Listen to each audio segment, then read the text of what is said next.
Hi everyone, welcome to our puzzle number 19 now, which is from George Summers, and this puzzle's name is Interns Week. Here is the puzzle. Please take some time, pause your video here, try this puzzle by yourself, and after that we will be doing it together. So please try it once. Okay, I'm sure you all have tried it now. Let's start doing it. क्या कहता है ये? 3 interns are residents of the same hospital. On only one day of the week, all 3 interns on call. No intern is on a call on 3 consecutive days. 3 consecutive days कोई भी intern call पे नहीं है और exactly एक दिन ऐसा है जिस दिन तीनों इंटर्न्स कॉल पे हैं. No two interns are off on the same day more than once a week. तो कोई भी दो लोग सेम डे पे ऑफ पे नहीं रह सकते दो एक दिन से ज्यादा. मतलब मान लीजिए मैं ये कह रहा हूं इंटर्न 1 जो है और इंटर्न 2 मंडे और ट्यूसडे को ऑफ पे हैं, सॉरी मंडे को ऑफ पे हैं, तो वो ट्यूसडे को फिर ऑफ पे नहीं हो सकते दोनों के दोनों इन दो दिनों पे. The first intern is of on Sunday, Tuesday and Thursday. The second intern is of on Thursday and Saturday. The third intern is of on Sunday. And the question is asking you, which was that day when all 3 interns are on call? Now, when we have to look at 3 consecutive days as well, क्योंकि उसने बोला कोई भी intern 3 consecutive days पे call पे नहीं है, तो मैं एक काम करता हूँ. Monday, Tuesday, Wednesday, Thursday, Friday, Saturday, Sunday. यहां पे मंडे और ट्यूसडे फिर से बना दें. क्योंकि मान लीजिए कोई इंटर्न सैटरडे संडे को करता है, कॉल पे है, और मंडे को भी कॉल पे है, तो मुझे देख के पता नहीं चलेगा क्या वो 3 consecutive days पे कॉल पे. तो अगर मैं एक बार दोबारा मंडे और ट्यूसडे आगे लिख लूं तो उससे मुझे आइडिया मिल जाएगा. I hope you are getting my point. If someone is on call on Sunday and Monday and Tuesday, तो मुझे देखने को नहीं पता लगेगा वो 3 consecutive days पे कॉल पे है. अब पता लगेगा क्योंकि मैंने संडे के आगे मंडे ट्यूसडे बना दिया. We have intern number 1, we have intern number 2 and we have intern number 3. And now we have to figure out कि कौन सा आदमी किस दिन जो है कॉल पे है, कौन कॉल पे नहीं है. Let's try to figure that. पहली बात, on only one day of the week all 3 interns are on call. केवल एक ही दिन ऐसा है जिस दिन तीनों कॉल पे. No intern is on call on 3 consecutive days. इसके बारे में बात कर लेते हैं. No two interns are off on the same day more than once a week. कोई भी दो इंटर्न सेम दिन पे ऑफ पे नहीं हो सकते. The first intern is of on Sunday, Tuesday and Thursday. First intern is of on Sunday, Tuesday and Thursday. Sunday, Tuesday and Thursday का मतलब इन तीनों दिनों पे ही इज ऑन ऑफ, मतलब ही इज नॉट ऑन कॉल. तो मैंने cross लगा दिया. The second intern is of on Thursday and Saturday. Second intern of पे है थर्सडे को और सैटरडे को. These are the 2 days when he is on off. The third intern is off on Sunday and the third intern is off on Sunday. ये बहुत important है. No two interns are off on the same day more than once a week. एक दिन से ज्यादा ऐसा नहीं होता कि वो दोनों इंटर्न सेम डे ऑफ पे. जैसे अगर मैं बात करता हूं थर्सडे की, थर्सडे को इंटर्न 1 और इंटर्न 2 ये दोनों ऑफ पे हैं. थर्सडे को इंटर्न 1 और इंटर्न 2 दोनों ऑफ पे. इसका मतलब अब कोई भी दिन ऐसा नहीं हो सकता जिस दिन इंटर्न 1 और इंटर्न 2 दोनों ऑफ पे हो. तो अगर ट्यूसडे को इंटर्न 1 ऑफ पे है तो उसका मतलब इंटर्न 2 उस दिन ऑन कॉल होगा, ऑफ पे नहीं हो सकता. क्योंकि अगर ऑफ पे हो गया तो 2 दिन ऐसे हो जाएंगे जब ये दोनों ऑफ पे थे. सिमिलरली सेकेंड इंटर्न में देख रहा हूं सैटरडे को ऑफ पे है, तो उस दिन इंटर्न 1 ऑफ पे नहीं हो सकता. सिमिलरली संडे को इंटर्न 1 ऑफ पे है, इसका मतलब उस दिन इंटर्न 2 ऑफ पे नहीं हो सकता. आई hope you got my point. क्योंकि दो लोग एक ही दिन ऐसा हो सकता है दोनों ऑफ पे हो, तो अगर ये ऑफ पे है तो ये नहीं हो सकता. दोनों क्रॉस नहीं आ सकते, दोनों क्रॉस नहीं आ सकते, दोनों क्रॉस नहीं आ सकते. अगर एक क्रॉस है तो दूसरा ऑटोमेटिकली टिक हो गया. सिमिलरली संडे को फर्स्ट और थर्ड ऑफ पे है. अगर संडे को फर्स्ट और थर्ड ऑफ पे, अब कभी भी फर्स्ट और थर्ड दोबारा ऑफ नहीं हो सकते इकट्ठे. तो जिस दिन फर्स्ट ऑफ पे थर्सडे को, उस दिन थर्ड को ऑन कॉल होना पड़ेगा. यहां पे जिस दिन फर्स्ट उस पे ऑफ पे है तो थर्ड को ऑन कॉल होना पड़ेगा. Because you can't have of for both of them on any other days. So till now the situation is something like this. Whatever is happening on Tuesday, you can also write it over here to understand it better. कि Tuesday की कहानी ये. Now what is the question saying? Question says no intern is on call on 3 consecutive days. 3 consecutive days पे कोई भी call पे नहीं है। तो इसका मतलब अगर संडे को इंटर्न 2 कॉल पे है, ट्यूसडे को इंटर्न 2 कॉल पे है, तो इसका मतलब सीधा सीधा ये हुआ उसे मंडे को तो ऑफ पे रहना पड़ेगा। He will have to be on off on Monday. और अगर वो मंडे को ऑफ पे है तो फर्स्ट को कॉल पे रहना पड़ेगा, because they can't have of on 2 days. दोनों लोग 2 दिन ऑफ पे नहीं रह सकते। यहां क्रॉस का मतलब यहां टिक हो गया, यहां क्रॉस का मतलब यहां टिक हो गया। तो क्वेश्चन ने मुझसे पूछा है which day of the week are all 3 interns on call. तीनों इंटर्न्स कॉल पे कब हैं? एक बात तो पक्की है, या तो वो दिन वेंसडे बनेगा या वो दिन फ्राइडे बनेगा। Now one thing is very clear, Wednesday कैसे हो सकता है? तीनों कॉल पे होंगे तो यहाँ पे क्या तीनों कंसेक्यूटिव टिक नहीं आ जाएंगे? यहाँ तो मुझे क्रॉस भी लेना है। तो अगर तीनों किसी कॉल पे हो सकते हैं तो वो दिन केवल ये हो सकता है, उस केस में आपका यहां पे क्रॉस आ जाएगा। Everything is going to be satisfied. यहां भी ऑटोमेटिकली हम लोग इसके साथ बना पाएंगे। यहां क्रॉस है, इसका मतलब यहां टिक होना जरूरी है। That means I will get to know the point is if there is only one day on which all 3 are on call, that day must be Friday. So the right answer for this question is Friday. A pure logic based question, the kind of questions that cat asks you, बिल्कुल उसी तरह का question. I'm sure you guys have understood this as well. आप इसको समझ गए हैं, तो मैं आगे बढ़ जाता हूं इससे। And now we are moving ahead to give you an information. Unacademy is currently offering you a flat 60% off on all their subscriptions, and to avail that you have to use the code, which is my name, Saral. By using this code, whatever maximum possible discount is there, you will be getting that. And if you do not, by God forbid, if you are not able to crack CAT 2025, in that case, you will get a free extension also for next year, and this is only for iconic subscription. Do take advantage of this offer. We move on to our next puzzle, which is puzzle number 20 by the name of the lead. Here is the puzzle, pretty long, शायद इसलिए मुझे इसमें तो अब बाहर हो जाना पड़ेगा फ्रेम से इसको दिखाने के लिए। तो थोड़ा सा कराना मुश्किल है क्योंकि लंबा है, लेकिन ट्राई कीजिए। Pause your video here and try this puzzle. Okay, I am sure you all have tried it now. तो मैं इसको थोड़ा सा कंसाइज करके थोड़े छोटे फॉन्ट में अगले पेज पे लिख दे रहा हूं। ये रहा, क्या क्या गिवन है मुझे। The sisters of Alex white पर बेल एंड कैश। तो उनकी सिस्टर्स हैं, एलेक्स वाइट है वो, इसका मतलब ये बेल वाइट होंगी, ये Cash White. The brothers of his girlfriend 5 Black are Dean and Ezra. तो 5 ब्लैक के ब्रदर्स होंगे तो वो दोनों डीन ब्लैक और एजरा ब्लैक होंगे। Their occupations were as follows. तो ऑक्यूपेशन दे रखे हैं, Alex is the dancer, Bell is the dancer, Cash is the singer, Pi is singer, Dean is dancer, and Ezra is also a singer. This all information is given to us. और उसके बाद कहता है one of the 6 was the lead in a movie, one of the other 5 was the director of the movie. ये सारा पूछ के बोलता है लीड कौन है ये बताइए।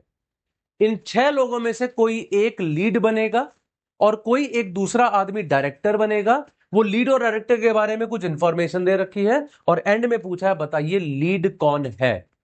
मैंने यहां पे आपने देखा होगा थोड़ा कलर चेंज करके लिखा हुआ है जस्ट फॉर आवर कन्वीनियंस, कि जो मेल्स हैं उनके लिए मैंने जो है ना ये ब्लू कलर यूज करके लिख दिया है, जो फीमेल्स हैं they are all in the white colour, क्योंकि उसकी जरूरत पड़ेगी आगे। तो मेल्स और फीमेल्स के लिए मैंने ये यूज कर दिया। अगर आपने इस क्वेश्चन को ट्राई किया होगा तो you must have found out कि काफी कंफ्यूजिंग हो जाता है। तो ऐसे क्वेश्चंस को डील करने का क्या कोई आसान तरीका है हमारे पास? I will try to discuss that and please try to understand how do we deal with these kind of situation जहां पे if something happens is given to us. जरा देखिए क्या दे रखा है। If the lead and director were related the director was a singer. If the lead and director were not related the director was a man. If the lead and director had the same occupation, the director was a woman. Every information is about the director. Director singer है, man है, women है, white है, dancer है, black है, वो सारा कुछ director के बारे में दे रखा है। और कंडीशंस कैसी हैं? अगर डायरेक्टर और लीड रिलेटेड है तो क्या, नॉट रिलेटेड है तो क्या, सेम ऑक्यूपेशन है तो क्या, डिफरेंट है तो क्या, सेम सेक्स है तो क्या, डिफरेंट है तो क्या, ये सारी इन्फॉर्मेशन लोगों को यहां उसने दी है। So how do I deal with this statement? सबसे पहली और सबसे इंपॉर्टेंट बात यहां पे, lead and the director were related, the director was singer. It does not mean that if they are not related the director was not a singer. I am sure ये हमने पहले भी कई बार डिस्कस किया होगा. If A happens, then B happens. It does not mean if A does not happen, then B would not happen. अगर lead और director related नहीं है तो आप नहीं कह सकते कि डायरेक्टर सिंगर नहीं है. हां, आप ये कह सकते हैं अगर डायरेक्टर सिंगर नहीं है तो पक्का वो रिलेटेड नहीं है. दो अलग अलग बातें हैं, है ना. अगर ये रिलेटेड नहीं है तो वो सिंगर नहीं होगा, ये मैं नहीं कह सकता. वो सिंगर नहीं है तो वो रिलेटेड नहीं है, ये मैं कह सकता हूं. इसको ध्यान से समझिएगा. नहीं समझ आया होगा तो थोड़ा सा पढ़िए इसके बारे में, बहुत इंपॉर्टेंट इंफॉर्मेशन है. तो मैं शुरुआत करता हूं. डायरेक्टर और लीड के बारे में बात हो रही है. मुझे पता लगाना है कि लीड कौन है. मान लीजिए पहली स्टेटमेंट करेक्ट है. The lead and the director are related. The lead and the director are related. Then the director was a singer. तो इसके हिसाब से वो कहता है डायरेक्टर एक सिंगर होना चाहिए. अब अगर डायरेक्टर सिंगर है इसका मतलब डायरेक्टर डांसर नहीं है ना. अगर डायरेक्टर सिंगर है तो डायरेक्टर डांसर नहीं है. और अगर डायरेक्टर डांसर नहीं है इसका मतलब यह है they were not of the same sex, they are of opposite sex. अगर ये ट्रू नहीं है तो ये ट्रू भी नहीं हो सकता. इसका मतलब they are of opposite sex. तो पहली बात तो यह कि वो रिलेटेड है. दूसरी बात यह प्रूव हो गई कि वो ऑपोजिट सेक्स के हैं. लेकिन लास्ट स्टेटमेंट कहती है कि अगर वो ऑपोजिट सेक्स के हैं then the director must be Black. इसका मतलब तब इस आदमी को ब्लैक भी होना पड़ेगा. He must be A black. But अगर वो ब्लैक है इसका मतलब यह है कि वो व्हाइट नहीं है. अगर वो ब्लैक है मतलब वो व्हाइट नहीं है. अगर वो व्हाइट नहीं है इसका मतलब वो डिफरेंट ऑक्यूपेशन के नहीं है. इसका मतलब they are of the same occupation. Lead and director, they are of the same occupation. And if they are of the same occupation, director was a woman. तो ऐसे केस में डायरेक्टर जो है हमारी वुमेन होगी. तो इन सारी कंडीशंस को देख के मुझे क्या पता लगा भाई डायरेक्टर अब एक वुमेन है. अगर डायरेक्टर वुमेन है मतलब डायरेक्टर मैन नहीं है. और अगर डायरेक्टर मैन नहीं है इसका मतलब मस्ट बी रिलेटेड, जो कि मेरी पहली बात को सेटिस्फाई करता है. राइट. तो अल्टीमेटली मुझे क्या पता लगा, director is a singer, black, women. Black है, सिंगर है, विमेन है. So director must be Phi according to this. According to this the director must be Phi. ठीक है. What about the lead? क्योंकि वो रिलेटेड है the lead must also be black. इन दोनों में से कोई एक होगा लीड. इसका मतलब ऑपोजिट सेक्स का होगा, दोनों ही ऑपोजिट सेक्स के हैं. सेम ऑक्यूपेशन का होगा मतलब सिंगर है वो भी सिंगर होगा. इसका मतलब अगर एजरा मेरे पास लीड हो तो एवरीथिंग गेट सेटिस्फाइड. क्वेश्चन यही पूछ रहा है who was the lead. My answer for this question is Ezra. Right. Who was the lead? The answer for this question is Ezra. You will have a question, sir आपने तो एक case लिया अगर वो रिलेटेड है तो, अगर वो ना रिलेटेड होते तो क्या? बिल्कुल सही बात है.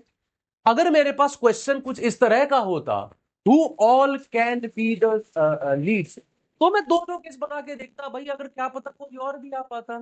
क्वेश्चन ने पूछा हु वाज द लीड, इसका मतलब इस क्वेश्चन का एक यूनिक आंसर है. और अगर इसका आंसर यूनिक है और एक केस में एजरा लीड बन रहा है तो एजरा ही होगा. दूसरा केस या तो बनेगा ही नहीं और बनेगा तो इसमें भी एजरा ही लीड बनेगी और कुछ हो ही नहीं सकता. अलग अलग दो आंसर आ गए तो मैं इस क्वेश्चन का आंसर दूंगा कैसे? मैं दे ही नहीं पाऊंगा. So by that logic, just by using first case, we can say Ezra is the lead. I hope you all got it. वैसे आप लोगों की उसके लिए नॉलेज के लिए मैं दूसरा भी केस बनाता हूं and let's understand that as well कि दूसरे केस में क्या होगा. हो सकता है आपको ये पहला केस ना समझ आए तो दूसरा समझ आ जाए. Let's have second case. Second case में क्या होता है उसके बारे में बात करते हैं.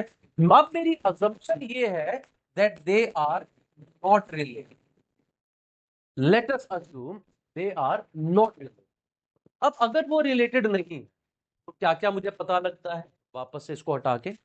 If they are not related according to the statement the director was a man. अगर वो रिलेटेड नहीं है तो डायरेक्टर मैन होना चाहिए. If they are not related the director was a man.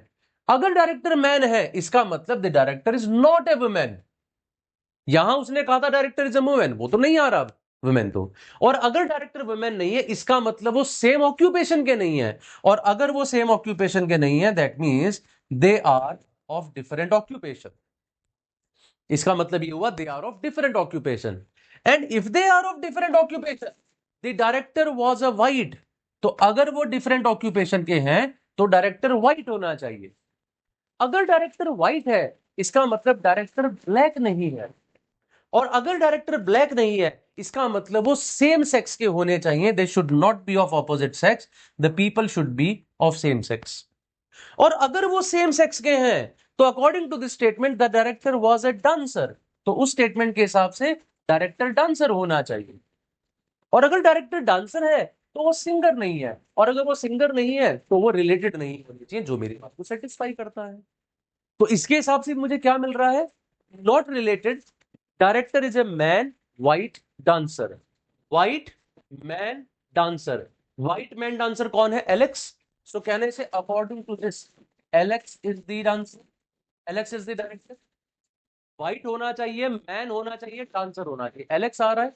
अब लीड कौन होगा, lead is not related to Alex, इसका मतलब इन तीनों में से कोई लीड नहीं होगा। Must be having a different occupation, ये तो डांसर है तो वो सिंगर होना चाहिए, ये भी नहीं होगा। Must be having the same sex, अगर वो मेल है तो वो भी मेल होना चाहिए, तो ये नहीं होगा। Once again I am getting Ezra, that's what I said, कि या तो सेकंड केस भी एजरा आंसर देगा या सेकंड केस हो सकता है कॉन्ट्राडिक्टी कर जाता, बनता ही। यही दो पॉसिबिलिटी थी, दोनों हमने चेक कर ली, दोनों के हिसाब से Ezra is the lead, that is the answer. I would say it's a beautiful question, very good from CAT perspective, एक बहुत अच्छी लर्निंग आपको देता है कैट पर्सपेक्टिव।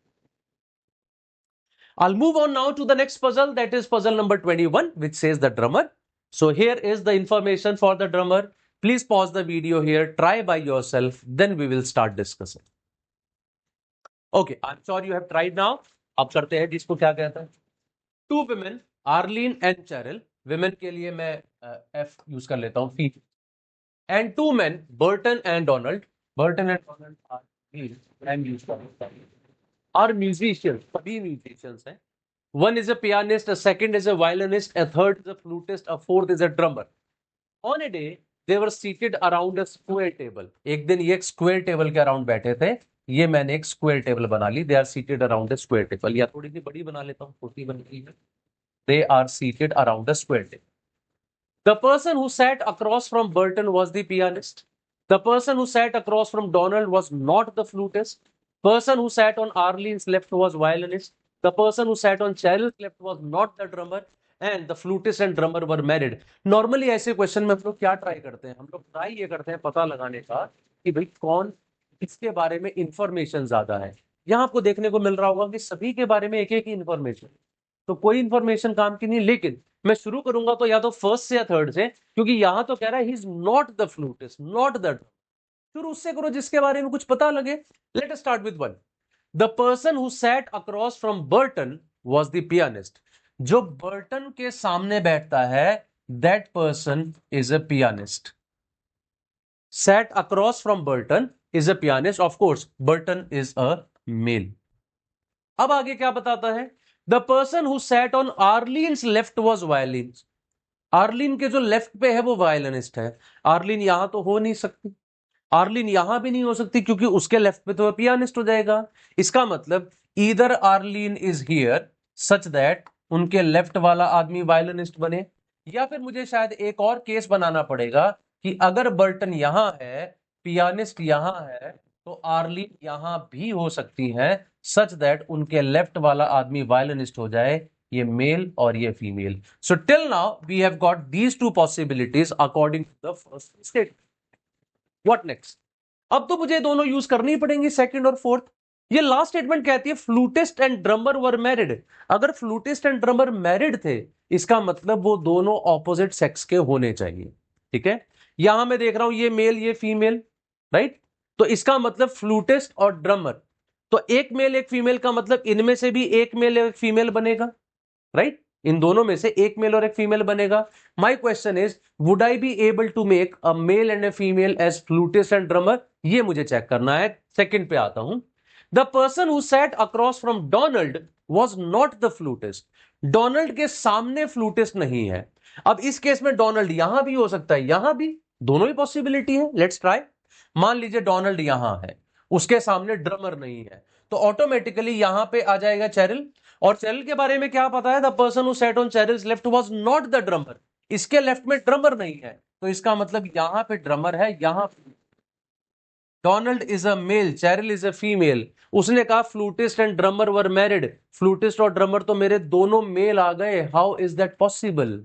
ये तो नहीं हो पा रहा है अकॉर्डिंग टू दिस। इसका मतलब ये मेरी असम्पशन गलत है कि यहां पे डोनाल्ड बैठा है और यहां पे Cheryl, that is not a possibility. ये पॉसिबिलिटी नहीं हो पा रही है।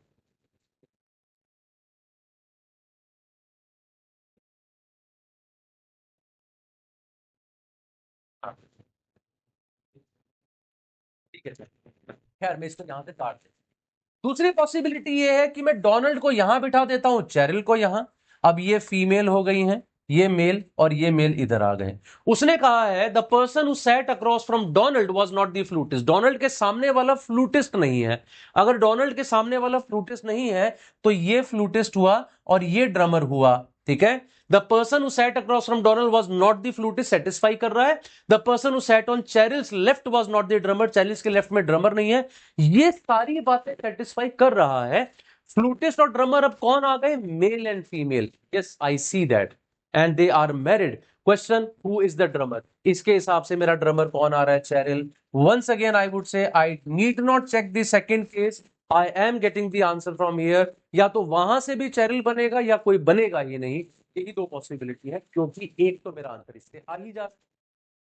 हालांकि एक बात उसको भी ट्राई करके देख लेते हैं, वही जैसे पिछले क्वेश्चन में कहा, वहां पर भी फिर से दो पॉसिबिलिटीज बन रही हैं।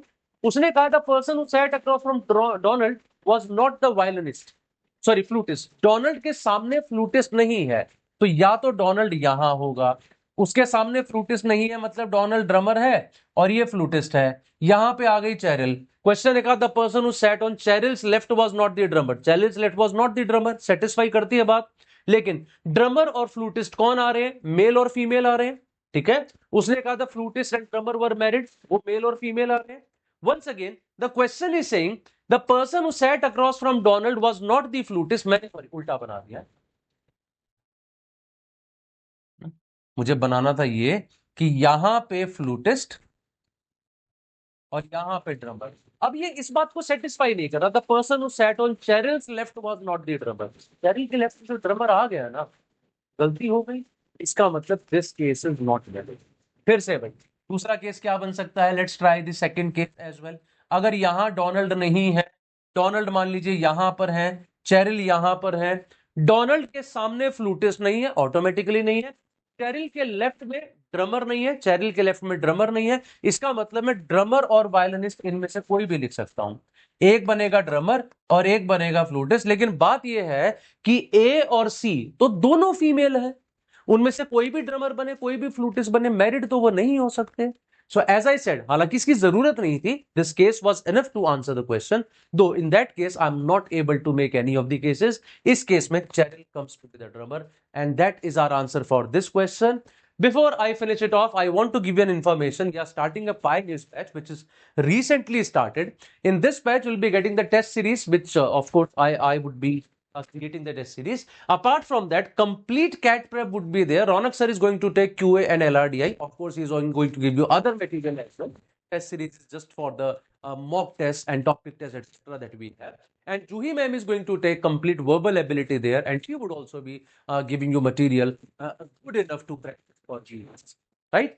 So that's all from my side, guys. Thank you very much. I hope you liked the session once again. That's all for today. Have a very good